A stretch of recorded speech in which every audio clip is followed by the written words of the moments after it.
திருச்சிற்றம்பலம். ஹரஹர பார்வதி பதே. ஹரஹர மகாதேவா. தென்னாடுடைய சிவனே போற்றி. எந்நாட்டவர்க்கும் இறைவா போற்றி. திருச்சிற்றம்பலம். பொழியான திருமேனி உமிழ் ஞானம் மிகமேவும் கழியறவரும் யானை கழல் நாழும் மறவாமல் அழியாழும் மலர் தூவும் அடியார்கள் உளமாற வழியாகும் வலிதாய வினை கூட நினையவே. திருச்சிற்றம்பலம். இல்லை குத்தபெருமான் திருவடிகளை சிறமேற்கொண்டு குருமகா சன்னிதானங்கள் பொற்பாதம் பணிந்து அடியவர் மக்கள் பொற்பாதம் பணிந்து இன்றைய அப்பர் அருள்நெறி மன்றத்தின் மூலமாக ஒவ்வொரு வாரமும் அடிப்படை சைவ சித்தாந்தம் என்பது குறித்ததாக சில கருத்துக்களை உங்களோடு பகிர்ந்து கொள்வதற்கு அருமையான வாய்ப்பளித்த அம்மா சாந்தாம் அவர்களுக்கும் கோமலையா அவர்களுக்கும் மற்றும் அந்த பணியை தொடர்ந்து செய்து கொண்டிருக்கும் அனைத்து மக்களுக்கும் கேட்டு மகிழ்ந்து கொண்டிருக்கும் சிவநேய செல்வர்களின் பிரபாதம் பணிந்து இந்த உரை இவருடைய திருவருளாக அமையட்டும் என்று வேண்டிக் கொண்டு திருவருளும் குருவருளும் முன்னிற்க சிவ சிந்தனையோடு ஆரம்பிப்போம். திருச்சிற்றம்பலம். அடிப்படை சித்தாந்த அடிப்படை என்ற கருத்திலே ஒரு 3 வாரமாக பார்த்து கொண்டிருக்கிறோம். அதுல சென்ற வாரத்திலே சில கலை சொற்கள் அது சைவ சித்தாந்தத்திற்கு உரித்ததான பொருள் எப்படிப்பட்ட பொருள் தன்மை கொண்டது என்பதாக எல்லாம் பார்த்தோம். ஏன்னா உலகியல்ல சில கருத்துக்கு அந்த வார்த்தைகளுக்கு சில வேறுபாடுகள் இருக்கும். ஆனா சைவ சித்தாந்தம் சொல்லும் பொருள் என்ன என்றெல்லாம் நாம் பார்த்தோம். அடுத்து அதிலேயே அத்துவிதம் என்ற ஒரு சொல், அதற்கும் நாம் பொருளை கண்டோம். துவிதம் என்றால் 2, துவிதம் என்பது. ஏன்னா இந்த ஒரு சொல் தான் மெய்கண்டா தேவநாயனாருடைய அவதாரம். அவர் நமக்கு இன்னைக்கு இந்த சிவஞான போதம் தந்தது அப்படின்றதுக்கு காரணம் என்று கூட சொல்வார். இந்த அத்துவிதம் என்ற சொல். ஏன்னா நிறைய மாற்று கருத்துக்கள் இந்த அத்துவிதத்திற்கு எதிர்மறை பொருள். பொருள் ஒன்றே என்று இன்னைக்கே இருக்கிறாங்க. ஏகான்மவாதம், ஒன்றே பொருள் ஒன்றே என்று சொல்வார்கள். ஆனால் நாம் அப்படி சொல்வது இல்லை. அதையெல்லாம் நம்ம இன்னும் கொஞ்சம் விரிவாக பார்ப்போம். ஓரளவு அதை சுருக்கமாக கண்டோம். இன்றைக்கு முப்பொருள், இந்த 3 பொருளைத்தான் நாம் பார்த்து கொண்டு இருக்கிறோம். அந்த 3 பொருள் என்பது நம்முடைய சைவ சித்தாந்தத்திலே சொல்லப்படக்கூடிய இந்த 3 பொருள்கள். இந்த 3 பொருள் என்பது 2 அறிவு பொருள், 1 அறிவற்ற பொருள் என்பதை நாம் பார்த்தோம். இந்த 3 பொருளுமே அனாதி, ஆதி, அற்றது. அனாதி, பதி, பசு, பாசம் என பகர் 3ல் பதியினை போல் பசுபாசம் அனாதி. பதியினை போய் அணுகா பசு பாசம், பதி அணுகில் பசுபாசம் நில்லாவே. இது திருமூல தேவநாயனார் மிக அழகாக நமக்கு எடுத்து சொல்லி இருக்கிறார். அதாவது 3 பொருளுமே, முப்பொருள் உண்மைதான் நாம் இப்போது பார்த்து கொண்டு இருக்கிறோம். இந்த 3 பொருள்களும் ஆதி அற்றது. ஆதி உண்டேல் அந்தம் உண்டு. இது ஆதி அற்றது. அதனால் அனாதி என்பதை மிக அழகாக தெள்ளத் தெளிவாக நமக்கு எடுத்து உரைத்தார். இந்த 3 பொருள்களுடைய இயல்பு பொதுவா, இயல்பு என்பது நமக்கு சிறப்பாக பொதுவாக அது விரிவாக பார்க்க போறோம். ஆனா ஒரு சின்ன ஒரு க்ளூ அது மாதிரி தெரிஞ்சுட்டு அதுக்கப்புறம் நம்ம பதியை பத்தி இன்றைக்கு நாம பதியுடைய சிறப்பு இயல்பு தான் பார்க்க போறோம். அதுக்கு முந்தி இதை பற்றி தெரிந்து கொண்டு உள்ளே செல்லலாம் என்று அடியேனுடைய தாழ்மையான கருத்து. இப்ப இந்த 3 பொருள்களுடைய இயல்பு அப்படின்னா, மேலான பொருள் ஒன்று, அதாவது மேற்பொருள், இடைப்பொருள், கடைப்பொருள் என்று சொல்வார்கள். அறிவிலே 2 பொருள் அறிவு பொருள். அந்த 2 அறிவு பொருளிலே மேலான அறிவு ஒன்று, கீழ்ப்பட்ட அறிவு ஒன்று. அது எதனால அப்படின்னு பார்ப்போம். அந்த மேலான அறிவு என்பது ஒரு சேர அறியும் ஒரு பொருள். அந்த கீழான அதற்கும் கீழா இன்னொரு அறிவு பொருள் இருக்கு. 3 பொருள், அதுல 2 அறிவு பொருள், 1 அறிவற்ற ஜடப்பொருள். அந்த அறிவு பொருள்லையும் வேறுபாடு. ஒன்று மேலான அறிவு, மேற்பொருள், இன்னொன்னு இடைப்பொருள். அப்ப அந்த இடைப்பொருள் என்பது அறிவித்தால் அறியும். அறிவித்தாலும் கூட ஒன்று ஒன்றாக அறியும். அறிந்ததையும் விட்டு விட்டு அறியும் என்றாலும் நமக்கு இன்னும் அந்த இலக்கணத்துக்குள்ள போகும்போது அதை நாம் காண இருக்கிறோம். இப்போது இந்த 3 பொருளில் மேலான அறிவு பொருள் எது என்றால் பதி. அந்த அறிவு எப்படிப்பட்ட அறிவு? முற்றறிவாக எல்லாவற்றையும் ஒரு சேர அறியும் அறிவாக இங்கே அமைந்துள்ள அறிவு பொருள். சித்து பொருள், சித்து பொருள் என்றும் உள்ள சத்து பொருள், சத்து சித்தான பொருள் என்பதை நாம் காணலாம். அடுத்து உயிர் என்பது அறிவித்தால் அறியும் சிற்றறிவு. அது பேரறிவு, இது சிற்றறிவு. அடுத்து பாசம், அறிவித்தாலும் அறியாத ஜடப்பொருள். இதுதான் 3 பொருளுக்குள்ள பொதுவான ஒரு இயல்பு. இயல்பு அது இதுல இன்னும் நம்ம டீப்பா உள்ளுக்குள்ள ஒவ்வொன்றா பார்க்க போறோம். இப்ப இந்த பாசம் என்பது ஜடப்பொருள், அறிவித்தாலும் அறியாத, அறிய முடியாத ஒரு ஜடப்பொருள் என்பதாக. இப்ப இந்த 3 பொருள்களுக்கும் ஒரு தொடர்பு இருக்கணும் இல்லையா? அந்த தொடர்பு என்ன அப்படின்றத பார்த்துட்டு நம்ம பதிக்குள்ள செஞ்சிடும். அந்த முப்பொருள் இயல்பு என்னன்னு பார்த்தோம். 2 அறிவு பொருள், 1 அறிவற்ற பொருள். இப்ப 3 பொருள்களுக்குள்ள தொடர்பு என்ன என்றால், ஒன்று பெரு வியாபகமான ஒரு பொருள். அந்த வியாபகத்திற்குள் அடங்கிய வியாபியம். அதுக்கு பேர் வியாபியம். அடங்கிய வியாபகம். ஆன்மா என்ற சொல்லுக்கு வியாபகம் தான். ஆனா அந்த வியாபகம் அடங்கிய வியாபகம். அதை வியாபியம் என்று சொல்வார்கள். அப்பம் பெரு வியாபகம் ஒன்று, அடங்கிய வியாபகம் ஒன்று. அந்த அடங்கிய வியாபகத்திற்குள் அடங்கிய ஒன்று, அதற்கு வியாப்தி என்று சொல்வார்கள். பெரு வியாபகம், வியாபியம், வியாப்தி, இதுதான் தொடர்பு. இதை நீங்க அப்படியே இந்த வேர்டை அப்படியே எழுதிக்கோங்க. அப்புறம் கொஞ்சம் கொஞ்சமா புரியும், புரியாம போகாது. ஏன்னா இது உடனே புரியும் நான் சொல்ல மாட்டேன். கொஞ்சம் கொஞ்சமா இது எப்படி இருக்கு எப்படி இருக்குன்னு இது எடுத்துக்காட்டெல்லாம் நம்ம பார்க்க, அப்புறம் இந்த பதியை பத்தி விளக்கமாக பார்க்க, அப்புறம் பசுவோடைய இலக்கணம் இதெல்லாம் பார்க்கும்போது இந்த வியாபகம் வியாபியம் என்ற சொல்லுக்கெல்லாம் நல்ல ஒரு தெளிவு நமக்கு கிடைச்சிடும். கண்டிப்பா கிடைக்கும். இப்ப வியாபகம், வியாபியம், வியாப்தி. பெரு வியாபகம் இறைவன், வியாபியம் உயிர், வியாப்தி மலம் என்பதாக எடுத்துக்கொண்டார். இதுக்கு தன் கடல் நீர் உப்பு போல என்று நமக்கு சிவஞான போதம் ரொம்ப அழகாக சொல்கிறது. தன் கடல் நீர் உப்பு போல என்பதாக. இந்த கடல் வெளி நம்ம எல்லாரும் பார்த்திருக்கோம். அது நல்ல வியாபகமா இருக்கும் கடல் வெளி. அந்த இடத்துல அந்த கடல் வெளியில அந்த நீர், கடல் நீர் அதுல முழுக்க அப்படி உள் அடங்கி இருக்கும்.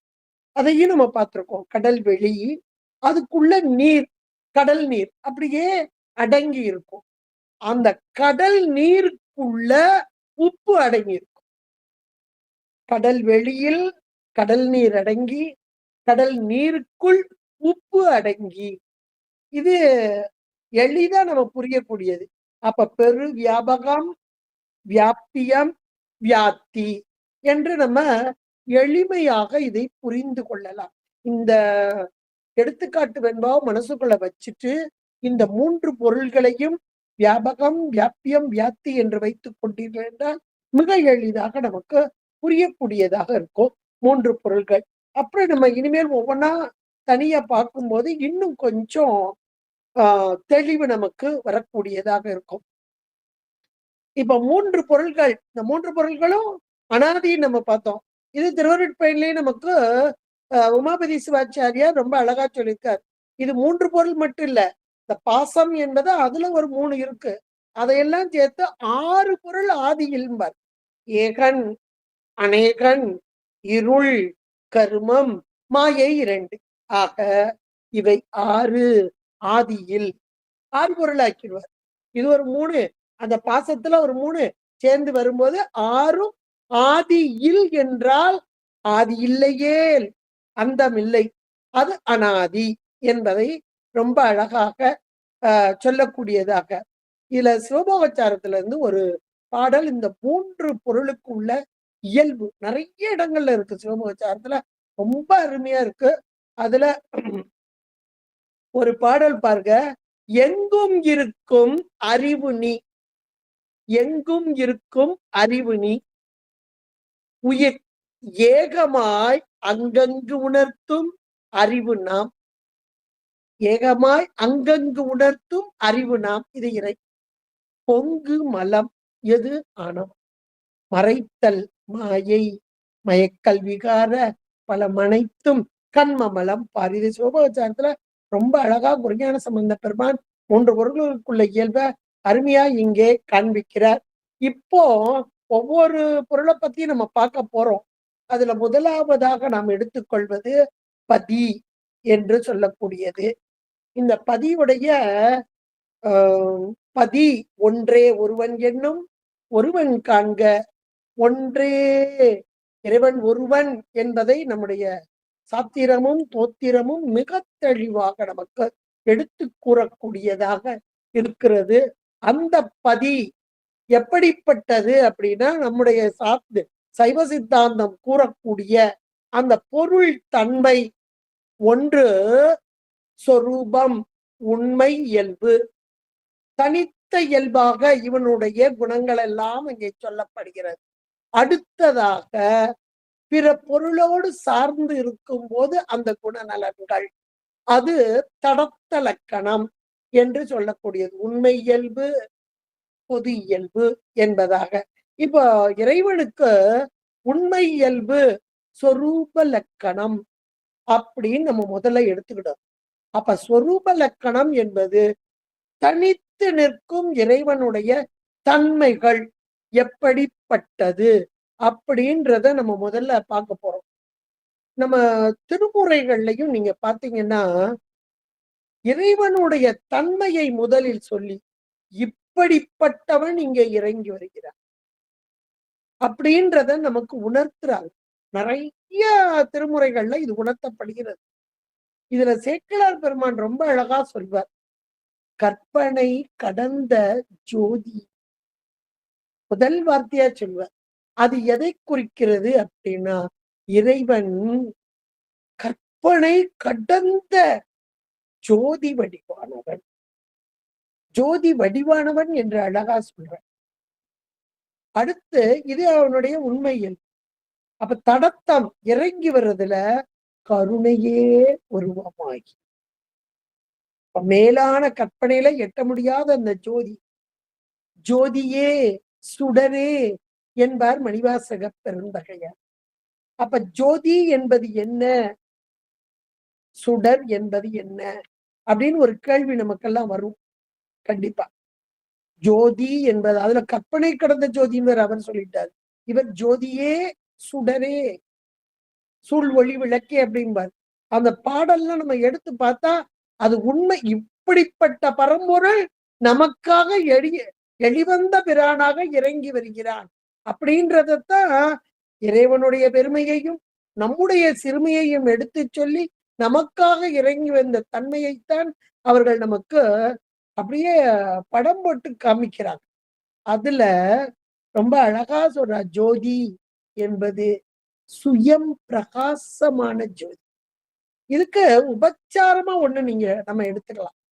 ஏன்னா எந்த ஒரு ஓமையுமே நம்ம சாத்திரத்திலே வரக்கூடிய உவமைகள் அதெல்லாம் நம்ம பார்த்தோம்னா, சாத்திரம் மட்டும் இல்ல, தோத்திரத்திலே கூட உவமைகளா நிறைய வருது. அதுல உமாபதி சிவாச்சாரியால ஏராளமான உவமைகளை இங்க கொண்டு வருவார். அப்ப அந்த உவமைகள்லாம் எப்படிப்பட்டது என்றால் ஒருபுடை ஒப்புதான். முழுமையாக அது உவமையாக மாட்டாது. இப்போ இறைவனுக்கு உவமையாக எதையாவது சொல்ல முடியுமா அப்படின்னா, அவன் எந்த ஒரு உவமைக்கும் அடங்காதவன். எதையாவது அவன உவமையா சொல்ல முடியுமானா சொல்லவே முடியாத ஒன்று. உவமிக்க முடியாத ஒரு பொருள் என்றால் இறைவன் தான். அப்படிப்பட்டவனுக்கு நம்ம உவமை சொல்ல முடியுமா? சொல்ல முடியாது. ஆனாலும் நாம் உணர வேண்டும். உணரணும் இல்லையா? அதுக்காக இங்க நமக்கு தெரிந்த பொருள்களைத்தான் உவமிக்கிறார்கள். நமக்கு தெரியணும். அடுத்து நமக்கு புரியணும். அப்படிப்பட்ட ஒரு பொருள் தானே இங்க நமக்கு புரியக்கூடியதாக இருக்கும். அப்படித்தான் சூரியனை சொல்வார்கள். சூரியன் வானத்திலே யாராவது 6 மணிக்கு சூரியனுக்கு சுவிட்ச் போட்டுட்டு இருக்காங்களா? தானாக சுயம் பிரகாசமாக எழும்பக்கூடியதாக கீழ் திசையிலே வரக்கூடியது. இந்த சூரிய பிரகாசமாக இந்த சூரியன் வானத்திலே சுயம் பிரகாசமாக இருக்கிறது. இந்த சூரியனுடைய ஒளி கதிர்கள் உயிர்களுக்காக இறங்கி வருகிறது. அப்ப சூரியனும் ஒளியும் போல என்று சொல்வார்கள்.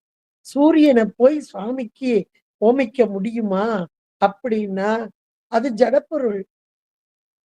இறைவனோ பேரறிவும் பேராற்றலும் கொண்டவன். இது ஓமிக்க முடியாததுதான். ஆனாலும் இங்கே இறைவனை நாம் உணர்ந்து கொள்ள வேண்டும் என்பதற்காக அங்கே சூரியனுக்கு அங்கே சூரியனை உவமையாக கொண்டு வருவார். நிறைய இடங்கள்ல வந்திருக்குது. அதுலயும் கூட முருகப்பெருமானுக்கு சொல்லும் போது திருமுருகாற்றுப்படையில முதல்ல திருப்பரங்குன்றத்துல எடுத்து சொல்லும் போது உலகம் ஒப்ப வலங்கேர்வு திரிதரு பலர்புகள் ஞாயிறு கடற்கண்டாங்கு ஓவர இமைக்கும் சேன் விளங்கு அவிர் ஒளி என்று சொல்வார் நக்கீரர் முருகாற்றுப்படையில. உலக மக்கள் எல்லாம் உவக்கும் வண்ணமாக அங்கே கீழ் திசையில் எழுந்து வரும் சூரியன் அப்படிம்பர். கந்தர் கலிவன்பால சொல்லும் போது சதகோடி சூரியன் என்றார். சதகோடி சூரியன். ஒரு சூரியனுக்கு ஒப்புமை கிடையாது. இப்படிப்பட்ட சூரிய பிரகாசம் என்பதற்காக ஓமிக்கப்படுகிறது. அப்போ ஓமிக்க முடியாத ஒரு பொருள் இங்கே ஓமையாக சொல்வது எது என்றால் சூரியனாக. அது ஒரு ஜடப்பொருளாக இருந்தாலும் நாமெல்லாம் அங்கே உணரக்கூடியதாக இருக்கிறது. அதுவும் எப்படிப்பட்ட பொருள்? பிரகாசம் உள்ளதாக பொருள் என்பதற்காக சொல்லப்படுகிறது. இன்னும் சொல்ல போனா அந்த சூரிய ஒளிக்கதிர்கள், இந்த ஒளிக்கதிர்கள் தான் இங்கே நமக்காக இறங்கி வருதல். சூரிய ஒளிக்கதிர்கள் தானே இறங்கி வருகிறது. இங்கே இறைவன் இறங்கி வருகிறான் என்றால் என்ன பொருள் என்றால் இறைவனுடைய அருள்.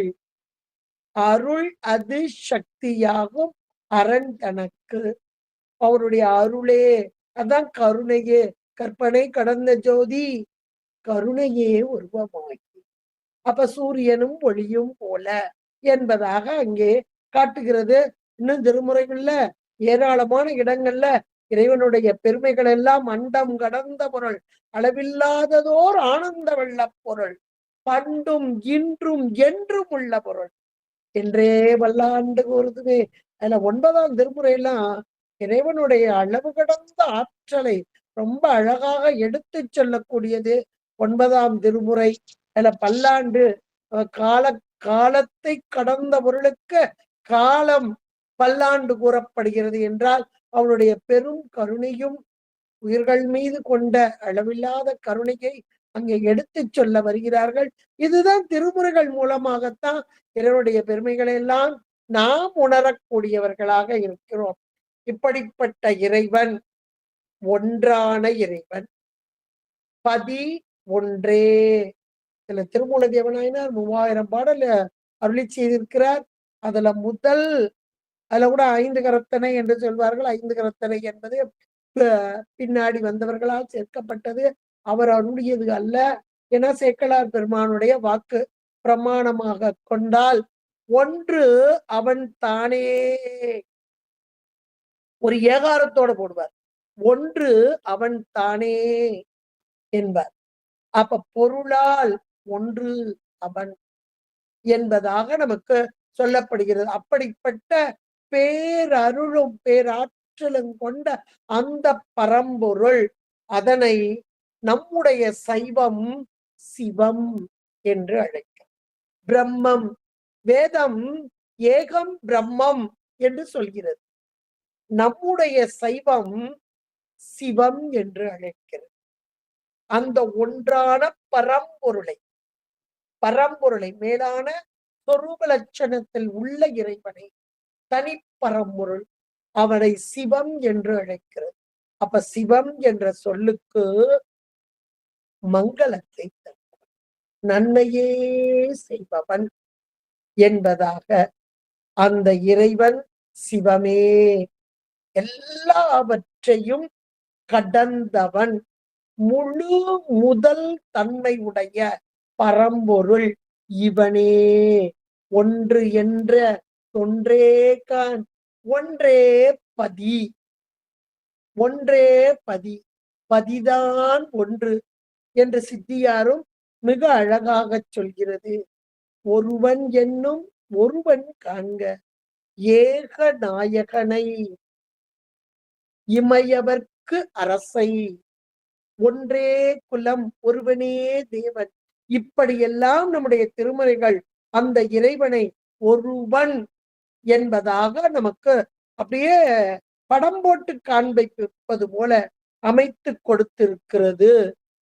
தேவர்க்கோ அறியாத தேவதேவன், செழும் பொழில்கள் பயந்து காத்து அழிக்கும் மற்றை மூவர்கோனாய் நின்ற முதல்வன் முத்தி என்பதா, மூவருக்கும் மேற்கோணாக நிற்பவன், மேலானவன் என்பதாக நமக்கு இங்கே பதியுடைய இறைவனுடைய சிறப்பு இலக்கணம் இங்கே சொரூப இலக்கணமாக சொல்லப்படக்கூடியதாக இருக்கிறது.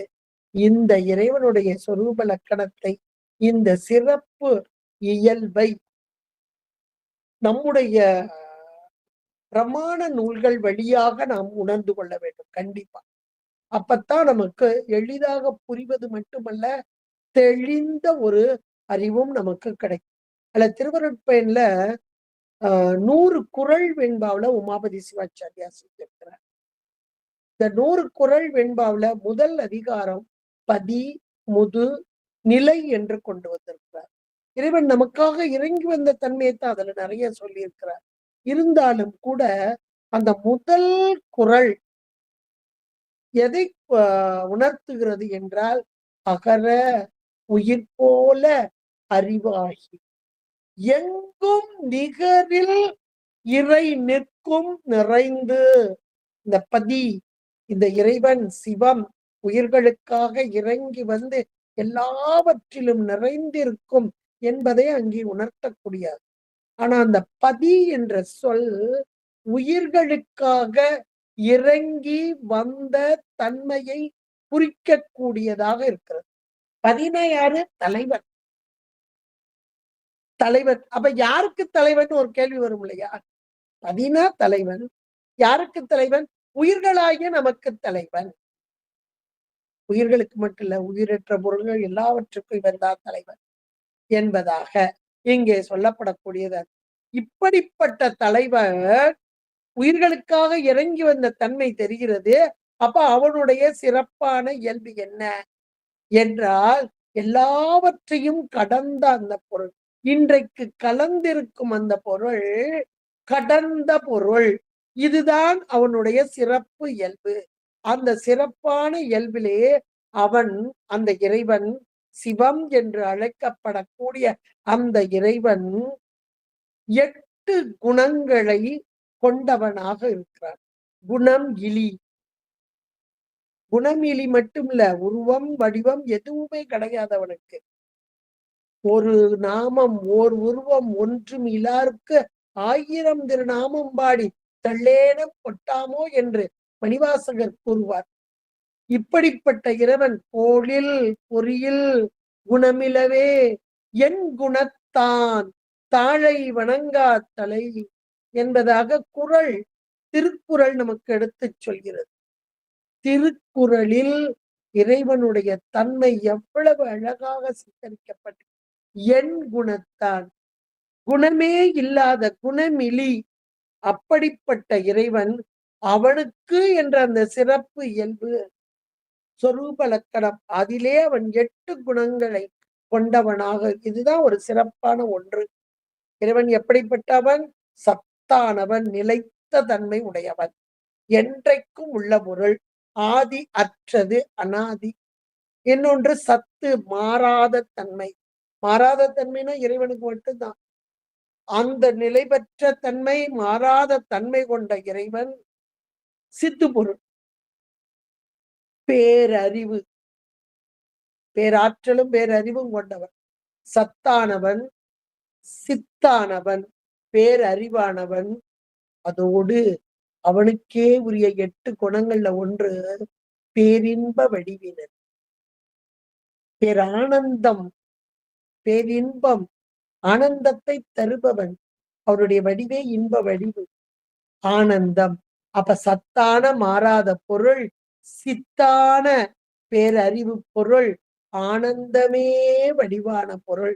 சத்து சித்து ஆனந்தம், சச்சிதானந்த பொருள்.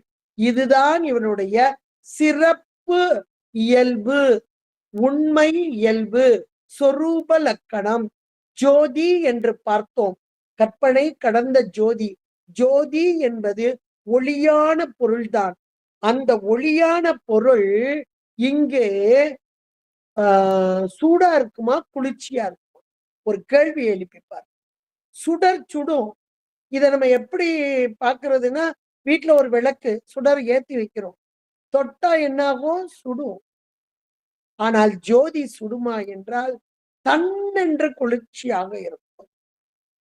இதை நம்ம எப்படி உணர்றது அப்படின்னா, திரு ஞானசம்பந்த பெருமானுடைய வரலாறு, ஜோதியில் கலந்தார். அப்ப ஜோதி வடிவான இறைவன் அங்கே வந்து தன்னென்ற குளிர்ச்சியிலே அனைவரும் உள்ளே சேர்ந்தார்கள். சரி, இதெல்லாம் அந்த காலம் இருக்கட்டும். இந்த காலத்துல இப்போ எங்க ஊர்ல நடந்த ஒரு சம்பவத்தை உங்களுக்கு சொல்றேன். திருவண்ணாமலையில இருந்து வந்த ஒரு சிவாச்சாரியார், அவர் சொன்ன பகிர்ந்து கொண்ட ஒரு ஆச்சரியமான ஒரு உண்மை. எல்லாருமே திருவண்ணாமலைக்கு போயிருப்பீங்க, போகாதவங்க இருக்க மாட்டீங்க. திருவண்ணாமலையில கருவறைக்குள்ள, அதாவது கருவறைக்கு பக்கத்திலே விடுவாங்க, அது டிக்கெட் எடுத்தோ அல்லது பாஸ் உண்டானவங்க பக்கத்துல போய் பார்த்திருப்பீங்க. கதகதகதகன்னு ஒரு வெப்பம் இருக்கும், அது எல்லாருக்கும் தெரியும். ஏன்னா இது அக்னி தலம். அதனால இந்த சுவாமிக்கு, கருவறையில இருக்கக்கூடிய அண்ணாமலையாருக்கு தொட்டு, அதாவது தீண்டி, திருமேனி தீண்டுவார் என்று சொல்லுவாங்க இல்லையா சிவாச்சாரியார், அந்த திருமேனி தீண்டக்கூடியவர்கள் அந்த சிவாச்சாரியார். அவர் சொன்ன ஒரு உண்மை, இந்த திருமேனி தன்னென்று குளிர்ச்சியாக இருக்கு. அவரே சொன்னார், அந்த சிவாச்சாரியார் தன்னென்று குளிர்ச்சியா. யோசிச்சு பாருங்க, பக்கத்துல அந்த கருவறையில சுவாமிக்கு பக்கத்துல உட்கார்ந்து இருக்கும் போது கதகதகதன்னு அந்த அறையே வெப்பமாக இருக்கு. அப்ப அது அக்னி தலம் என்று சொல்லக்கூடியது. ஆனா அதே இடத்துல அந்த திருமேனியை தொட்டு பூஜிக்கக்கூடிய ஒரு சிவாச்சாரியார், அவர் சொன்னது இங்கே எதை உணர்த்துகிறார்? இறைவன் தன்னென்ற குளிர்ச்சியானவர். இது கேட்கும் போதே எங்களுக்கு எல்லாம் ரொம்ப ஆச்சரியமான ஒன்றாக இருந்தது. அப்ப இறைவனை அனுபவித்தவர்கள், இறைவனை அனுபவித்தவர்கள் அப்படி அனுபவிக்கும் போதுதான் உண்மை என்பது என்ன அப்படின்னு புலப்படும். இப்ப இந்த இடத்துல இறைவனை நம்ம சிறப்பு இலக்கணம் படிக்கிறோம். இத மியூட்ல பண்ணுங்கம்மா பிரேமாக்கா.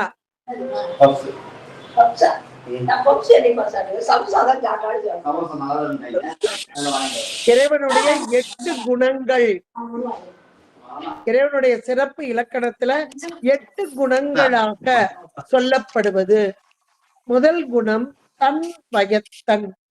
தன்வயத்தன் என்று இங்கே சொல்லப்படுகிறது. தன்வயத்தன்னா இப்ப உயிர்கள், இப்ப இறைவனை சொல்லும் போதே நம்ம உயிர்களை பற்றி நம்ம நினைக்கணும்.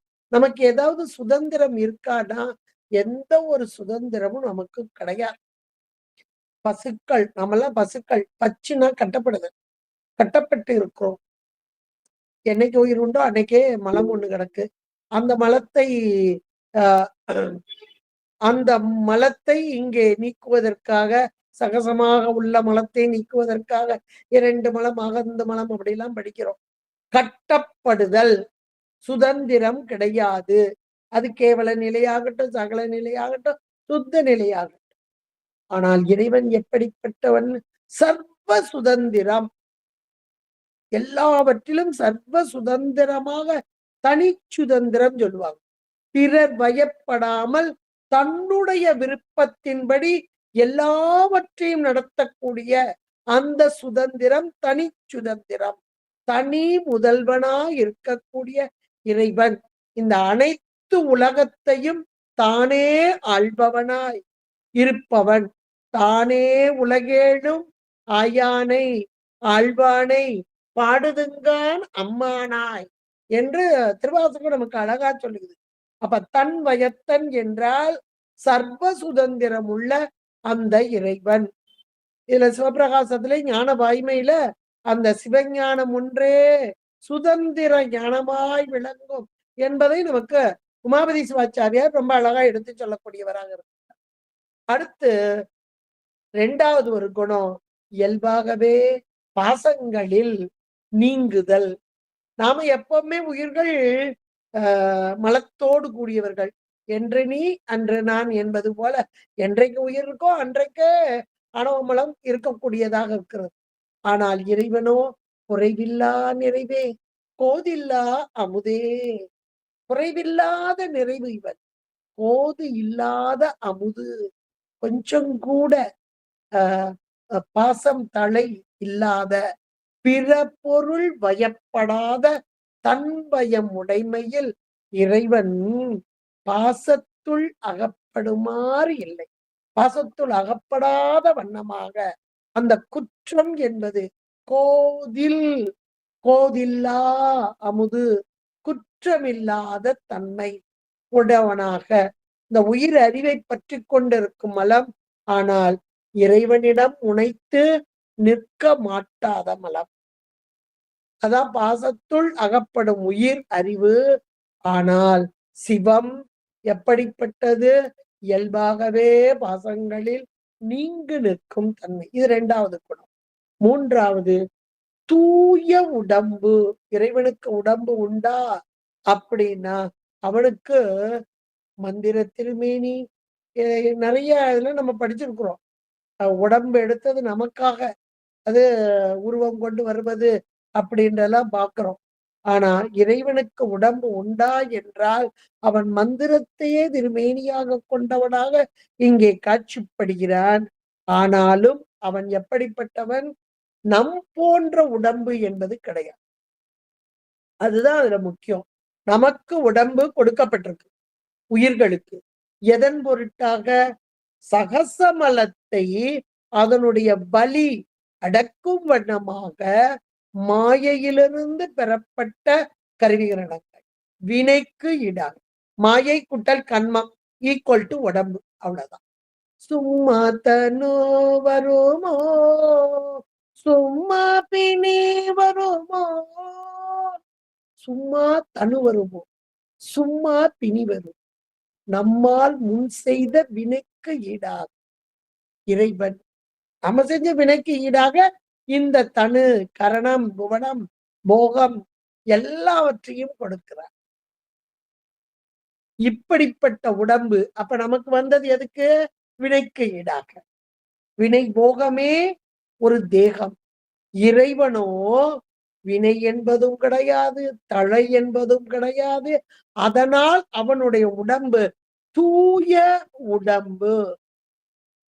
தத்துவ துரிசு அற நிற்கை என்று குருஞான சம்பந்த பெருமான் அழகாக போடுகிறார். அப்படிப்பட்ட நின்மலன், நின்மலன் மலங்களிலிருந்து இயல்பாகவே, அதாவது மலம் வந்து பின்பு நீங்குதல் ஒரு பக்கம். ஆனா இயல்பாகவே மலங்களிலிருந்து நீங்கி நிற்பவன் என்பவன். அப்படிப்பட்ட இறைவன் அமலன், விமலன் என்பதாக நின்மலன் என்றெல்லாம் நம்முடைய திருமுறைகள் இறைவனை இங்கே குறிப்பிடக்கூடியதாக இருக்கிறது. இது இந்த தூய உடம்பு என்பது 2வது குணமாகும். அடுத்து 3வதாக, 2வது இயல்பாகவே பாசங்கள்ல நீங்குதல், 3வது தூய உடம்பு, 4வது இயற்கை உணர்வினன். இந்த இயற்கை உணர்வு என்பது தானாகவே எல்லாவற்றையும் அறிந்து நிற்கும் தன்மை. உயிர்களாகிய நமக்கு, ஏன்னா இறைவனை பத்தி பார்க்கும்போது நம்ம வச்சு பார்த்தோம்னா, ஆகா எப்படிப்பட்ட இறைவன் அப்படின்னு நமக்கு புரியக்கூடியதா இருக்கும். நமக்கு யாராவது உணர்த்தினால் உணரும், அதாவது அறிவிக்க அறியும் தன்மை என்பது உயிர்களுக்கு. ஆனால் இறைவனுக்கோ தானாகவே அறியும் தன்மை. இப்ப நமக்கு கருவிகரணங்கள்லாம் கொடுக்கப்பட்டிருக்கு சகல நிலையில. அந்த கருவிகரணங்கள் மாயா கருவிகரணங்கள். அது ஜடப்பொருள், அது தானா அறியாது. உயிர் அறியாமையில கிடக்கு. இந்த 2க்கும் கனெக்ஷன் கொடுத்து அறிவிக்க வைப்பவன் இறைவன். அப்ப இறைவனுடைய திருவருள் மூலமாக அவன் அறிவிக்க நாம் அறிகிறோம். ஆனால் இறைவனோ எந்த கருவி கரணங்களின் துணை இல்லாமல் தானாகவே அறியும் உணர்வும் கொண்டவனான இறைவன்.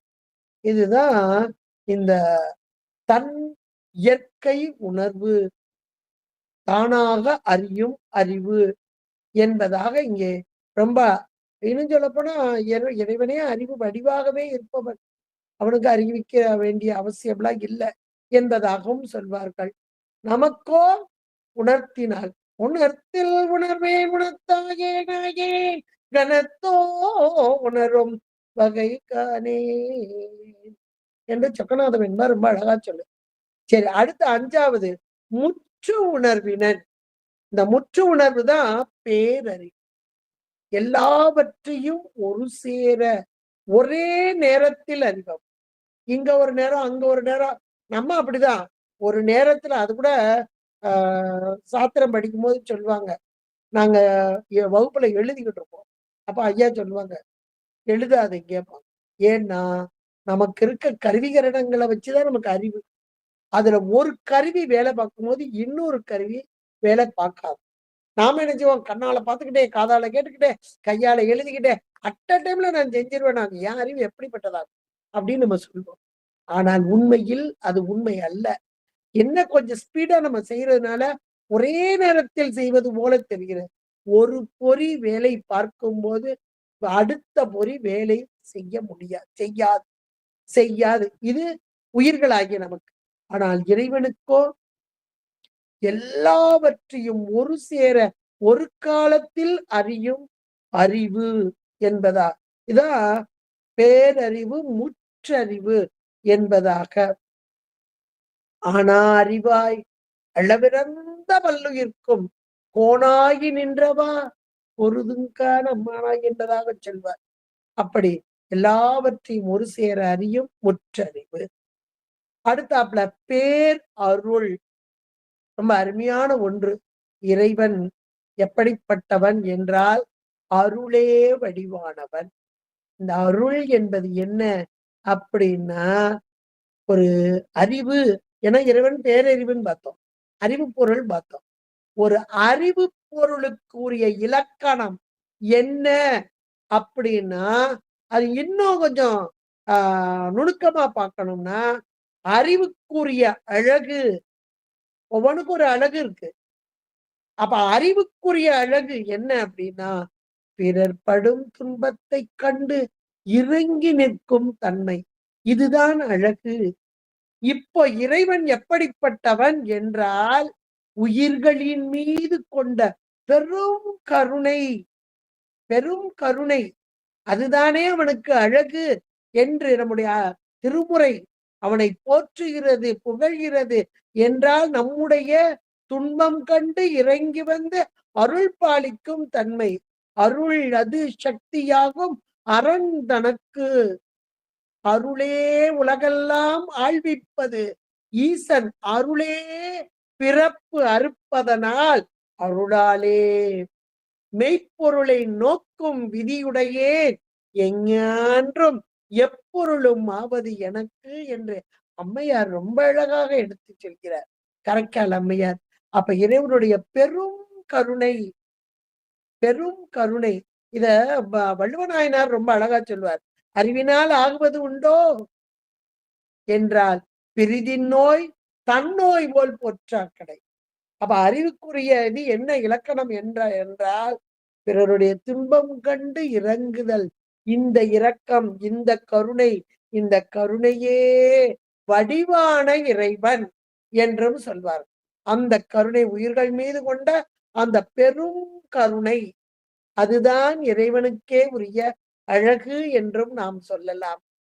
கருணையே வடிவான இறைவன். அடுத்து 7வது, இதுக்குதான் நமக்கு பால் நினைந்து ஊட்டும் தாயினும். இறைவன் எப்படிப்பட்டவன் என்றால் தாய்க்கு ஒப்பாக சொல்வார்கள். அம்மையே, அப்பா என்றெல்லாம் சொல்வார். அதுல இன்னும் கூட அதிகமா சொல்றார், பால் நினைந்து ஊட்டும் தாய்.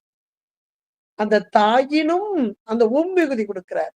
சால பரிந்து என்பதாக. அப்ப இறைவனுடைய பெரும் கருணைக்கு இதுவே சான்றாக அமைந்துள்ளது. அடுத்து இது பேரருள், அருளோடு கூடியவன் இறைவன். அடுத்து அளவில் ஆற்றல், அளவில்லாத ஆற்றல், பேராற்றல். எல்லா உயிர்க்கும் ஒருங்கே அறிவித்து நிற்கும் பேரறிவும் எல்லாவற்றையும் ஒரு சேர செலுத்தும் தன்மையிலே பேராற்றலும். இந்த அண்ட சராசரங்களை அசைவிக்கும் இறைவன். அண்ட சராசரங்களும் இன்றைக்கு செயல்பாட்டில் இருக்கிறது என்றால் இறைவன்தான் அத்தனையும் செயல்படுத்திக் கொண்டிருக்கிறான் ஒரு சேர. இதுதான் இறைவனுடைய அளவில்லாத ஆற்றல், அளவில் ஆற்றல், பேராற்றல். அடுத்து 8வது குணம் தாங்க மேலான ஒரு குணம். இறைவனுடைய 8 குணங்கள்ல 8வது குணம் வரம்பில் இன்பம், பேரின்பம். நம்ம இன்பம், இன்னைக்கு கோவிலுக்கு போறோம்னா எதுக்கு போறோம்? நம்முடைய துன்பம் நீங்க வேண்டும், இன்பம் கிடைக்க வேண்டும். இந்த இன்பம் ஒரு அளவுல இருக்கான்னா அளவில்லாத. அப்ப எவ்வளவு கொடுக்க கொடுக்க கொடுக்க கொடுக்க அவனுடைய இன்பம் என்பது குறைவுபடாது. இதுதான் பேரின்பம் உடைமை. இந்த அறிவும் ஆற்றலுமே இந்த இன்பத்திற்கு காரணம். பேரறிவும் பேராற்றலும் இந்த இன்பத்திற்கு காரணம். பேரறிவும் பேராற்றலும் உடைய இறைவன் வரம்பில் எல்லையில்லாத இன்ப வடிவினனாக இங்கே நமக்கு இருக்கிறான் என்றால் இந்த 8வது குணம் இன்பதனை எய்துவார்க்கு ஈயும் அவர்க்கு உருவம் இன்ப கணம். அவருடைய உருவமே என்ன அப்படின்னா இன்ப கணமே என்று உமாபதி சிவம் அழகாக சொல்கிறார். ஆறாத இன்பம் அருளும் மலை போற்றி. திருவாசகமும் நமக்கு எடுத்து சொல்லக்கூடியதாக இருக்கிறது. இப்படி 8 குணங்களை கொண்ட சிறப்பு இலக்கணம். இது முழுக்க இறைவனுடைய பதியுடைய சொரூப லக்கணம் என்பதாக சொல்லக்கூடியது. இப்படிப்பட்ட இறைவன் கால இட எல்லை எவற்றிற்கும் இல்லாத நுண்ணிய பொருளாக அதிசூட்சும பொருளான அந்த இறைவன் யாராலும் உணர முடியாத பொருளான இறைவன்.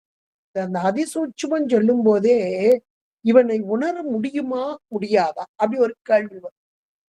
உணர முடியுமா முடியாதா அப்படின்னா வாக்கு மன அதீதன். வாக்கு மன அதீதன். வாக்காலும் அறிய முடியாது, மனத்தாலும் அறிய முடியாது என்று நமக்கு சாத்திரம் ரொம்ப அழகா சொல்லுது. வாக்கு மன அதீதம் சொல்லுது. சரி, வாக்கு மன அதீதம் சரி. அப்புறம் எதுக்கு அந்த சாமிய போய் நம்ம தேடிக்கிட்டு அலைகிறோம்? நம்மளால தான் பார்க்க முடியாதுல்ல. உட்றலாமா அப்படின்னா, கோசரம் என்று சொல். வாக்கு மன அதீதன். ஆனால் கோசரம் என்றால் அகப்படுபவன், உணரப்படுபவன். உணராத பொருளை பற்றி நம்முடைய சைவம் அறியப்படாத, அறிய வாராத பொருளை பற்றி சைவ சித்தாந்தம் ஒரு நாளும் சொல்லாது. அதுக்கு பேரே சத்காரிய வாதம். இல்லாதது வாராது, இல்லது வாராது, உள்ளதே சிறக்கும் என்பதாக. இந்த சத்தாய முதல் பொருள் இறைவன், சிவம் உணரப்படுபவனா, உணரப்படாதவனா? 8 குணங்கள் சொல்லப்பட்டிருக்கு இவனுக்கு. என் குணத்தான் சொல்லப்படுது. அவன் வாக்கிற்கும் அகப்பட மாட்டான், மனதிற்கும் அகப்பட மாட்டான். இதுதான் அவனுடைய சொரூபலக்கம். ஆனால் கோசரமாக உள்ளவன். வாக்கு மன அதீத. ஆனால் கோசரம். அப்ப அவனை எப்படி உணருது? அவன் அருளாலே அவன் தாழ் வணங்கி. எளிமையா நமக்கு சிறுவாசகம் சொல்லுதுங்க. அவன் அருளாலே அவன் தாழ் வணங்கி. இங்க வாக்கு மனம்ன்ற 2 சொன்னாங்க. அப்ப வாக்கு என்பது என்ன அப்படின்னா பாசஞானம். மனம் என்பது என்ன? பசுஞானம். பாசஞானத்தாலும் பசுஞானத்தாலும் அறியப்பட முடியாத அந்த இறைவனை பதிஞானத்தாலே. அப்ப பதிஞானம் என்பது அவன் அருள். அவன் அருளே கண்ணாக காணி நல்லால். இவன் இப்படியன், இந்நிறத்தன், இவ்வண்ணத்தன், இவன் இறைவன் என்று எழுதி காட்ட ஒண்ணாது. அப்பர் பெருமான் ரொம்ப அழகாக சொல்கிறார். அப்ப அந்த சத்தாய் உள்ள சிவம் உணரக்கூடிய, உணர முடியும். அதை எப்படி உணர்வது? அவனுடைய அருளையே கண்ணாக காணும். அப்படித்தான் அவர்கள் பார்த்தார்கள். இத நமக்கு சிவஞான போதத்துல 6ஆம் சூத்திரத்துல ரொம்ப அழகாக அந்த இறைவனுடைய சொரூப லக்கணத்தை அழகாக சொல்லப்படக்கூடியதாக இருக்கிறது. நம்முடைய திருமுறைகளும் இதனை மிக தெளிவாக எடுத்து காட்டக்கூடியதாக. திருமுறைகள் மூலமா தான் நம்ம உணர முடியும். திருமுறைகளும் எடுத்து காட்டக்கூடியதாக இருக்கிறது. அப்ப இறைவன் மேலான அந்த தன்மை, அந்த தன்மையிலே இறைவன் எம்பெருமான் எப்படி இருக்கிறான் என்பதை நம்முடைய உமாபதி சிவம் ரொம்ப அழகா சொல்றார்.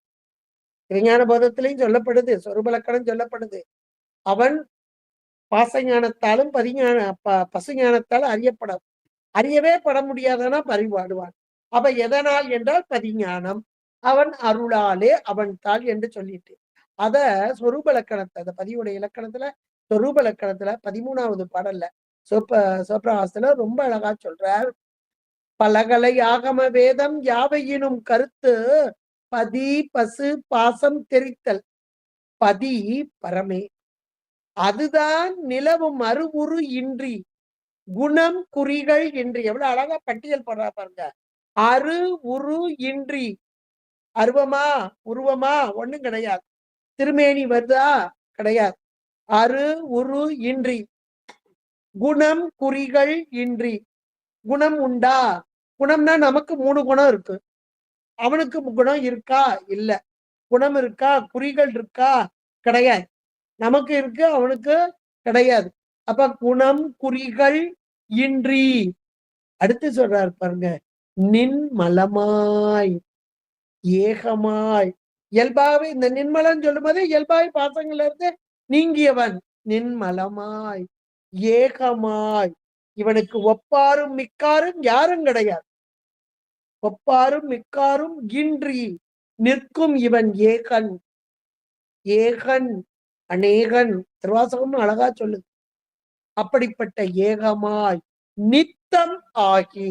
நித்தம் என்ற மாத்திரத்திலே இவன் தோற்ற கேடுகள் இல்லாத நித்த முத்த சுத்தன். நித்த முத்த சுத்தனாக அழகா சொல்லி அழகில் உயிர்க்கு உணர்வாகி. அழகில் எண்ணற்ற அந்த உயிர்கள், இந்த உயிர்களுக்கெல்லாம் உணர்வு அளிப்பவனாக, அறிவிக்கும் பொருளாக, அறிவை விளக்குபவனாக, அழகில் உயிர்க்கு உணர்வாகி, அசலம் ஆகி. சலம் என்றால் அசைவு, அசலம் என்றால் அசையாத தன்மை உடைய மலை. அசலம் வாங்க, அருணாச்சலம், அருணா அச்சலம் என்பதாக.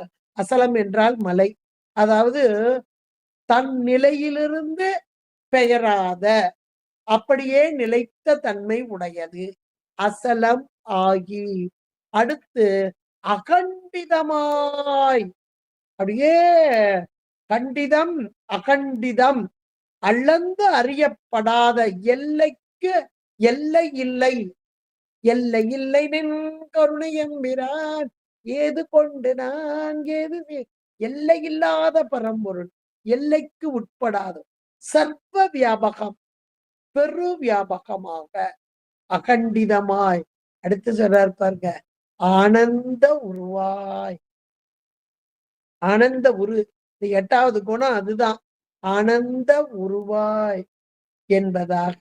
பெரின்ப வடிவினன் ஆகி, செல அரிதாய் செல்கதியாய் சிறிதாகி பெரிதாய் திகழ்வது தற்சிவம். நல்ல ஒரு வார்த்தை கொடுத்திருக்கிறாரு, தற்சிவம் என்பதாக.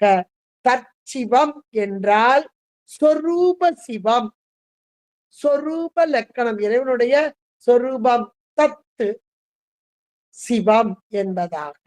சொரூப சிவம், இறைவனுடைய அந்த சொரூப லக்கணத்தை இந்த ஒரு பாடலே உமாபதி சிவாச்சாரியார் நமக்கு மிக அருமையாக எடுத்து கொடுத்திருக்கிறார் என்றால், இறைவன் எம்பெருமான் இங்கே எப்படிப்பட்ட தன்மை உடையவனாக இருக்கிறான்.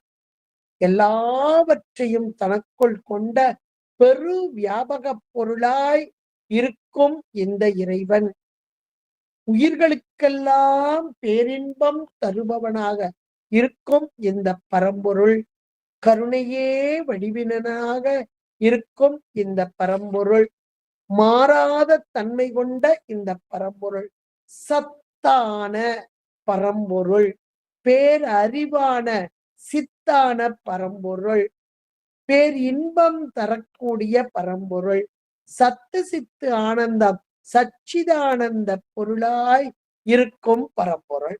இந்த சச்சிதானந்தம் என்பதுதான் இவனுடைய சொரூப லக்கணம் என்று சொல்லக்கூடிய. இப்படிப்பட்ட குணங்களை, என் குணங்களை கொண்ட இறைவனை நாம் உயிர்களாகிய நாம், உயிர்கள் என்பது இடைப்பொருள், அறிவித்தாலன்றி அறிய முடியாத ஒரு பொருள். இப்படிப்பட்ட இடைப்பொருளாகிய நாம் உணர முடியுமா முடியாதா என்றால் உணரலாம், உணரலாம். அப்ப நாம் நம் அறிவு கொண்டு நாம் உணர முடியாது. அவன் அருளே கண்ணாக கொண்டு அவன் அறிவித்தால் அன்றி அவனை நாம் அறிய முடியாது. இன்னொன்னு, இப்படி மேலான பரம்பொருளோடு கலந்து நின்றுதான் அறிய முடியும். அவனை விட்டு தனித்து நின்று அறியுதுதான் மேலான முக்தி நிலை என்று சொல்வார்கள். அப்ப இறைவனை எப்பொழுது நாம் உணரலாம்? அது உணர்தல் தான். அந்த உணர்வு அவனோடு ஒன்றித்து இருந்து, அதையெல்லாம் நமக்கு சிவஞான போதம், சிவப்பிரகாசம்லாம் எடுத்து சொல்லக்கூடியதா இருக்கு. சிவஞான போதத்திலே நமக்கு 8ஆம் சூத்திரத்துல இந்த தசகாரியம்னு ஒண்ணு வருது. அதை ஒரு நாள் நம்ம தனியா பார்ப்போம். அந்த தசகாரியத்திலேயே இறைவன், அது சிவரூபம், அந்த சிவரூபம் அப்படின்னாலே இறைவன் உருவம் கொண்டு வந்து பக்குவம் பெற்ற ஆன்மாக்களுக்கு உணர்த்துதல். அடுத்து 2வது வந்து சிவ தரிசனம். அப்ப சிவரூபம் கொண்டு வருதல் ஆச்சானாக, ஞானாச்சானாக வருது. சிவ தரிசனம், இவன் எப்படிப்பட்டவன் என்பதை இந்த ஆன்மாக்கள் உணர ஆரம்பிக்கிறது. அது எப்ப உணரும்ன்றதான் 8ஆம் சூத்திரம். அடுத்து 9 வந்து சிவ தரிசனம், 8ஆம் சூத்திரம் சிவரூபம். அப்ப தத்துவ சுத்தி வந்த மாத்திரத்தில் இங்கே சிவரூபத்தில் ஆன்ம தரிசனமும் இங்கே தத்துவ சுத்தியும் 3மே இந்த ஒரே இடத்துல வரும் தசகாரியத்துல. சிவரூபம் நீங்க அதுல ஒவ்வொன்றையும் தனித்தனியா போட்டு ஒரு பட்டியல் போட்டீங்கன்னா தான் உங்களுக்கு ஒரு விளக்கமே கிடைக்கும். தசகாரியத்தை வச்சுதான் நம்ம 8ஆம் சூத்திரத்துல இருந்து பார்க்கணும். அப்ப சிவரூபம், தத்துவ சுத்தி, ஆன்ம தரிசனம் இந்த 3மே இந்த 8ஆம் சூத்திரத்துல கிடக்கு. அப்புறம் 9ஆம் சூத்திரத்துல இன்னும் கொஞ்சம் பக்குவ நிலை. ஆன்மாவுக்கு இப்ப ஆச்சான் வந்தாச்சு, குரு வந்தாச்சு, உபதேசம் அப்படி கேட்டு தெளிந்து இப்படி ஒவ்வொன்னா வருது. கேட்டல், சிந்தித்தல், தெளிதல், நிட்டை கூடுதல் 4 இப்படி அடுத்த நூற்பாக்கள். அப்ப 9ஆம் நூற்பா வரும்போது இந்த இறைவன் எப்படிப்பட்டவன், இந்த இடத்துல சிவ ரூபம் காமிக்கிறார். அடுத்து சிவ தரிசனம் வருகிறது. அந்த சிவ தரிசனம் வரும்போதுதான் ஆன்மா சுத்தி அடையும். சிவ தரிசனத்தில் ஆன்ம சுத்தி 9ஆம் நூற்பா.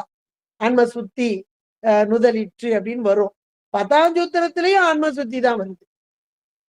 ஆனா 10ஆம் சூத்திரம் சொல்லும் போது இங்க சிவ தரிசனம், அங்க 10ஆம் சூத்திரத்துல சிவயோகம், 11ஆம் சூத்திரத்துல சிவபோகம். யோகம்னா என்ன, போகம்னா என்ன? யோகம் என்பது இறைவனோடு ஒன்றித்து நிற்றல், போகம் என்பது அனுபவித்தல். தாங்க ஆன்மா, உயிருடைய மேலான நிலை. உயிர் அடைய வேண்டிய லட்சியம் எது அப்படின்னா முக்தி பேர். இன்றைக்கு கட்டுப்பட்டு உட்கார்ந்து கிடக்கு உடலோடு உலகத்துல. ஆனால் இந்த உயிர்கள் இறைவனை அடைய வேண்டும். இந்த இறைவனை அடைவதிலையும் இந்த படிமுறையை கொண்டு வர்றாங்க. 8, 9, 10, 11. 12ஆம் சூத்திரம் ஏற்கனவே அணைந்தோர் தன்மைதான். இதுலயும் அதுதான் சொல்றாரு. அப்ப இந்த பதியோடு ஒன்றும் போதும் எப்படிப்பட்ட நிலையை அழகா நமக்கு பட்டியல் போட்டு சிவஞான போதம் காமிக்க. சிவஞான போதம் மட்டும் இல்ல, சிவபிரகாசம் அழகா சொல்றார். ஏன்னா சிவஞான போதத்தை உணரணும்னா சித்தியாரும் சிவபிரகாசம் நம்ம ஓரளவுக்கு தெரிஞ்சுட்டா நம்ம இன்னும் நல்லா தெளிவா இருக்கலாம். ஆனா இங்கே தசகாரியத்தை வைத்து பார்க்கும் போதுதான் இந்த உண்மையெல்லாம் நமக்கு புலப்படக்கூடியதாக இருக்கும். அப்ப போகத்தை அனுபவிக்க வேண்டும். எந்த போகம்? இன்னைக்கு உடம்போடு கூடி மாயா காரியங்களோடு கூடி உலக போகத்தை அனுபவிக்கும் ஆன்மாக்கள் திருவருளோடு கூடி, அப்பதே நம்ம பார்த்தோம், இறைவனை அனுபவிக்க முடியுமா? முடியும். எப்படி அனுபவிக்கணும்? அவன் அருளே கண்ணாக காணிரல்லாம், அவன் அருளால். அப்ப அந்த அருளோடு கூடி நின்று அந்த இறைவன் தரும் பேரானந்தத்தில் திளைத்தல். இது எல்லாம் நம்ம இன்னும் போக போக கொஞ்சம் கொஞ்சமா பார்ப்போம். ஒரே நாள்ல பார்த்தாலும் இந்த தலைவாணிக்குள்ள நிறைய பஞ்சு அமுக்குனா அது தலைக்கு வலி வந்துடும், தலைவலி வந்துடும். சாஃப்டா இருந்தா தான் இதமா இருக்கும். கொஞ்சம் கொஞ்சமா மெதுவா போனாதான் உயிருடைய அறிவு அப்படிப்பட்ட நிலைதான். அந்த கொஞ்சம் கொஞ்சமா பக்குவம் என்பது, புரிதல் என்பது நமக்கு வரணும். அப்ப இறைவனுடைய சொரூப லக்கணம் என்பது பேரானந்தத்தை தரும் அந்த பொருள். அந்த பொருளை அடைவதுதான் உயிர்களின் லட்சியம். அந்த லட்சியம் என்பது முக்தி. முக்தி நிலையில் பேரானந்தம் தருவது. சத்து சித்து ஆனந்தம் என்ற சச்சிதானந்த பொருளோடு ஒன்றித்து இருந்து போகத்தை அனுபவித்தல். சச்சிதானந்த பொருளாகிய இறைவன் அந்த பொருளோடு ஒன்றித்து நிற்கும் நிலை, அந்த நிலை போகம், சிவபோகம். சிவபோகத்தை அனுபவித்தல். இந்த அளவுல நீங்க தெரிஞ்சுக்கோங்க. இது அப்படியே ஒவ்வொரு நூற்பாவிலையும் அப்படியே கோடிட்டே நம்ம பார்த்திடலாம். இந்த நிலைக்கு நாம் வருவதற்குத்தான் சாத்திரங்களும் தோத்திரங்களும், பெருமனே சாத்திரம் இல்ல, தோத்திரங்களோடு வைத்து பார்க்க வேண்டும். இறைவனுடைய கருணையெல்லாம் நமக்கு புலப்பட வேண்டும். அவன் செய்யும் உபகாரங்களை பார்க்க வேண்டும். அவன் செய்யும் உபகாரங்கள்ல முதல்ல காட்டுறான், பொருளையெல்லாம் காட்டுறான். உலகத்து பொருளையெல்லாம் காட்டுகிறார். உலகத்து பொருளையெல்லாம் காட்டி இவையெல்லாம் நிலை அற்றவை, நிலை இல்லாதவை, என்று உயிர்களுக்கு உணர்த்துகிறார். உணர்த்தி அப்ப நிலைத்த பொருள் எது எது எது என்று உயிர்களுக்குள் ஒரு கேள்வி வரும். வரும், எல்லாருக்குமே வரும். யாருமே தப்பிச்சு ஓடிட முடியாது. எல்லாருக்குமே வரும்.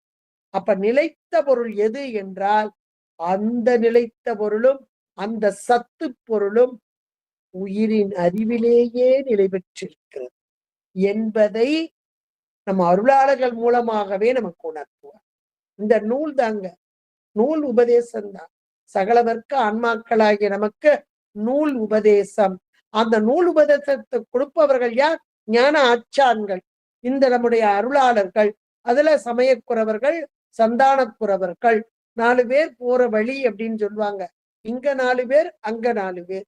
இவர்கள் தான் உண்மையை நமக்கு உணர்த்துகிறார்கள்.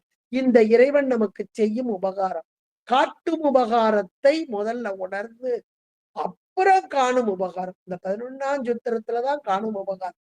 எப்பா இறைவன் எனக்கு எவ்வளவு செய்கிறான் அப்படின்றத அந்த ஆன்மா அப்பத்தான் உணரும்.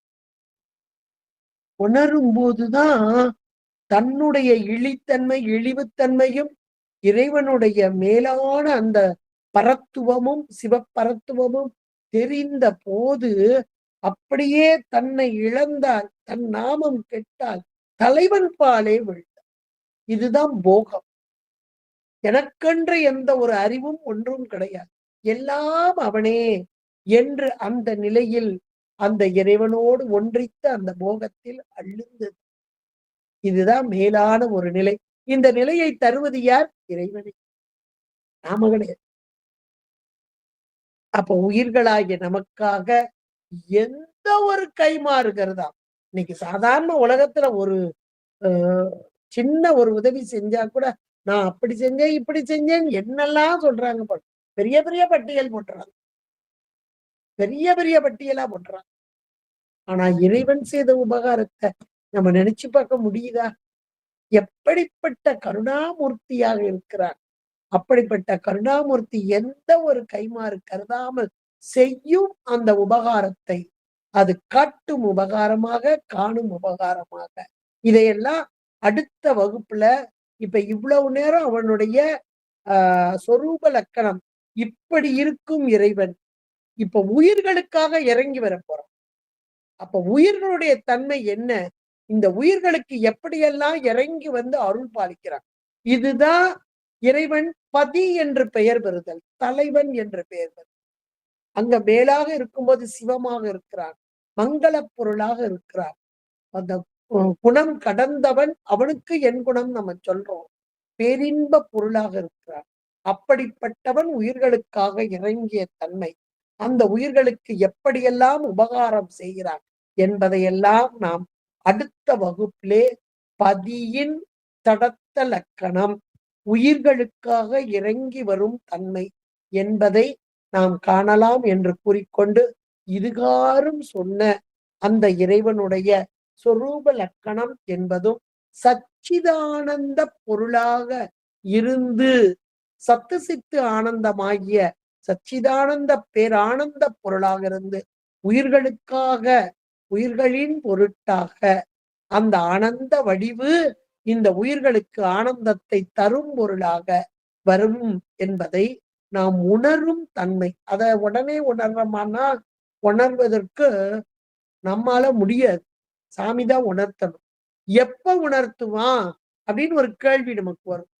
சாமி நல்லா இருக்கே நீங்க சொல்றதெல்லாம், இப்ப இந்த இதை எப்ப சாமி உணர்த்துவார் அப்படின்னா, என்றைக்கு நமக்கு பக்குவம் வருகிறதோ அன்றைக்கு உணர்த்துவார். இப்போ பிறந்த உடனே குழந்தைக்கு சாப்பாடு பிரியாணி பாயாசம் வடை பாயாசம் ஊட்டி பெருசாக்கின்னு பார்க்க முடியுமா? முதல்ல தாய்ப்பால், அதுக்கப்புறம் கொஞ்சம் புட்டிப்பால், அதுக்கப்புறம் கொஞ்சம் சாலிடு லிக்விடும் சேர்ந்தது, அப்புறம் சாலிடு, அதுக்கப்புறம்தான் கொஞ்சம் இட்லி, அப்புறம் சாதம், இப்படி எல்லாம் கொஞ்சம் கொஞ்சமா கொஞ்சம் கொஞ்சமா பேதித்து நம்மை வளர்த்து எடுத்த பெய் வளைத்தன் பாதத்திறம்பாடி அடையலூர் எம்பாவாய் என்பது போல கொஞ்சம் கொஞ்சமா கொஞ்சம் கொஞ்சமா நமக்கு அந்த உணர்வை ஊட்டி பக்குவத்தை வரச் செய்து, பக்குவம் பெற்ற ஆன்மாக்களுக்கு அந்த பேரானந்தத்தை தரும். இதெல்லாம் வழிமுறையில சாமி செய்யறான்றத நம்ம திருமுறைகளும் சாத்திரங்களும் ரொம்ப அழகாக உணர்த்தக்கூடியதா இருக்கு. அதனால் சாத்திரத்தோடும் தோத்திரத்தோடும் இது மட்டும் போதும், அது மட்டும் போதும். எங்களுக்கு தோத்திரம் போதும், சாத்திரம்லாம் புரியாது. நாங்க போக மாட்டோம் வகுப்புக்கு. அப்படின்னு நெறைய பேர் சொல்லிட்டு இருப்பாங்க. ஏன்னா நாங்களே அப்படித்தானே இருந்தோம். தயவு செய்து இனிமே அப்படி சொல்லாதீங்க. தோத்திரத்தின் பொருளெல்லாம் சாத்திரத்திலே தான் உணர்த்தப்படக்கூடியதாக இருக்கிறது. அதை நீங்க உணர்ந்துகிட்டாலே போதும். நெறைய எடுத்துக்காட்டு சொல்லலாம். இனி வரும் நாட்கள்ல நான் உங்களுக்கு சொல்றேன். ஏன்னா திருவாசகம் முற்றோதல் இன்னைக்கு ஏராளமான இடங்கள்ல பண்றாங்க. ஆனா திருவாசகத்தின் பொருள் எது? அது என்னுடைய பொருள் எங்கே இருக்கிறது? சிவஞான போதம். அவர் கேட்டது சிவஞான போதம். எழுதினது திருவாசகம். அப்ப சிவஞான போதம் ஈக்குவல் டு திருவாசகம். வரிக்கு வரி, வார்த்தைக்கு வாரி சிவஞான போதம் தான். 8ஆம் நூற்பா வாக வந்தது திருவாசகம். இந்த 8ஆம் 8ஆம் திருமுறையாக வந்தது திருவாசகம். 8ஆம் நூற்பா என்னன்றது எல்லாருக்கும் தெரியும் சிவஞான போதத்துல. ஞான ஆற்றானாக வந்து இந்த ஆன்மாவுக்கு உணர்த்துதல். அதத்தான் அங்க சொல்றார் திருவாசகம். பட்டி மண்டபம் ஏற்றினை ஏற்றினை எட்டி நோடி ரெண்டும் அறியேனை. எனக்கு 8 தெரியாது, 2 தெரியாதுங்க. 8 தெரியாது, 2 அப்ப 8னா என்ன? 2னா என்ன? அப்படின்னா தமிழ் எழுத்துக்களிலே அ என்பது அகர உயிர் போல் அப்பதே பார்த்தோம். அகர உயிர் போல் அறிவாகி ஓமதி சிவம் முதல்ல அதான் சொல்றார். இதுல 13 நிலையில முதல் குறளாக சொல்றார். நமக்கு திருக்குறள்லயும் வள்ளுவநாயனார் அதான் சொல்றார். அகர முதல எழுத்தெல்லாம் அ வாயை திறத்தல் அங்காத்தல் அப்போதுதான் எழுத்துக்கள் வெளிவரும் என்பதாக. இறைவன் எப்படி இருக்கிறான்? அகர உயிராகி என்பதாக. 8 என்பது அது இறைவன் சிவம். 2 என்பது அருள், அருளோடு கூடிய சிவம். 8 2ம் சேர்ந்தால் 10. 10 என்பது உயிர். இந்த உயிருக்குள் சிவசக்தி ஸ்வரூபமாக இருக்கும் இறைவன். 8ம் 2ம். அப்ப 8 2 தெரியலன்னா சிவமும் தெரியல, சக்தியும் தெரியல, என்னையும் தெரியல. உயிராகிய என்னையும் தெரியல. யாவாகிய உயிராகிய என்னையும் தெரியல. எவ்வளவு ஒரு அருமையான ஒன்று. இதனுடைய பொருளை எங்க பார்க்கலாம்? சாத்திரத்தில் தான் பார்க்கலாம். அந்த பொருள் இந்த திருவாசகத்தின் பொருளை எல்லாம் உணர்ந்து நாம் படித்தால் மனதில் ஆழமாக அந்த இன்பப் பெருக்கு. திருவாசகம் படிச்சா என்ன கிடைக்கும் அப்படின்னா, நம்ம கேட்டதெல்லாம் கிடைக்கும்னு இன்னைக்கு என்னென்னவோ வழியில வருது. திருவாசகம் படித்தால் முக்தி பேரு கிடைக்கும். பேரானந்தம் கிடைக்கும். இத மட்டும் எழுதி வச்சுக்கோ. திருவாசகத்தின் பலன் என்ன என்றால், சொல்லிய பாட்டின் பொருள் உணர்ந்து சொல்லுவார். பொருள்னா மீனிங் இல்ல. பொருள் என்பது பொருளாம் பொருள் ஏது? பொருள் என்பது 3 பொருள்கள் பார்த்துக்கிட்டு இருக்கோம். அதுல மேற்பொருளாகிய சிவம். அதுதான் இங்கே சொல்லப்படும் பொருள். சொல்லிய பாட்டு இவ்வளவு நேரம் நான் சொன்னேனே, அதனுடைய பொருள் எது? அப்படியே கைய காமிக்கிறார். நடராஜ பெருமானை நோக்கி. இதனுடைய பொருள்தான் என்ன? இதோ இந்த நடராஜ பெருமானே, இந்த புத்த பெருமானே என்பதாக காண்பிக்கிறார். அப்படிப்பட்ட பொருளை உணர்ந்து சொல்வார். எங்க இருப்பாங்க? செல்வர். சிவபுரத்தின் உள்ளார். அதுதானே முக்தி. இதுதானே முக்தி. இப்படிப்பட்ட முக்தி பேறு கொடுப்பது திருவாசகமே. இதை பொருளை உணர்ந்து சொன்னால் போதும். அந்த பொருளெல்லாம் சாத்திரத்திலே அமைந்துள்ளது. சாத்திரத்தோடும் தோத்திரத்தோடும் இணைந்து 2யுமே பிரிச்சு பார்க்கக்கூடாது. 2ம் 2 கண்களாக இறைவனுக்கு இருப்பது போல உயிர்களாகிய நமக்கு 2 கண்ணை வச்சு பார்த்தாதாங்க நல்ல ஒரு தெளிவு கிடைக்கும். அதனால் சாத்திரமும் தோத்திரத்தையும் வைத்து நாம் அந்த வழியாக சென்றால் இறைவனுடைய தன்மைகளை எல்லாம் நாம் உணர்ந்து மேலான அந்த பதியோடு இணையலாம் என்று கூறிக்கொண்டு இனிவரும் அடுத்த வகுப்பிலே இந்த பதியின் தடத்த இலக்கணம் குறித்து சில கருத்துக்களை பார்க்கலாம் என்று கூறிக்கொண்டு இதுகாரும் கேட்டு மகிழ்ந்த அனைத்து சிவநேய செல்வர்களின் பொற்பாதம் படிந்து உங்களிடமிருந்து விடைபெறுகிறேன். நன்றி, வணக்கம், திருச்சிற்றம்பலம்.